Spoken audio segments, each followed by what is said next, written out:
क्रांतिकारकांच्या बलिदानातून, शेकडो समाज सुधारकांच्या विचारातून, संतांच्या अभंगातून या भारत मातेचा प्रत्येक मातीचा कण प्रेरित झालेला आहे. म्हणून आपल्या सर्वांना या प्रत्येक मातीच्या कणांविषयी सार्थ अभिमान आहे. कारण याच मातीच्या कणांनी प्रभू श्री रामचंद्रांचा आदर्शवाद पाहिलेला आहे. याच मातीच्या कणांनी भगवान श्रीकृष्णाचा आदर्श व्यवहारवाद पाहिलेला आहे. याच मातीच्या कणांनी भगवान गौतम बुद्धांचे विचार ऐकलेले आहे. याच मातीच्या कणांनी भगवान महावीरांचे पंचशील सिद्धांत अनुभवलेले आहे. याच मातीने संत तुकाराम महाराजांचं रंजल्या गांजल्यांविषयीचा तळमळ बघितलेला आहे. याच मातीने संत ज्ञानेश्वर महाराजांचं विठ्ठलाविषयी असलेलं प्रेम पाहिलेलं आहे.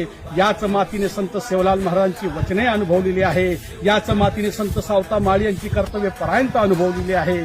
याच मातीने संत सेना महाराजांची कर्तव्य दक्षता अनुभवलेली आहे. याच मातीने संत जगनाडे महाराजांचा अभंगाचं सार आपण पाहिलेलं आहे. याच मातीने संत भीमा भोई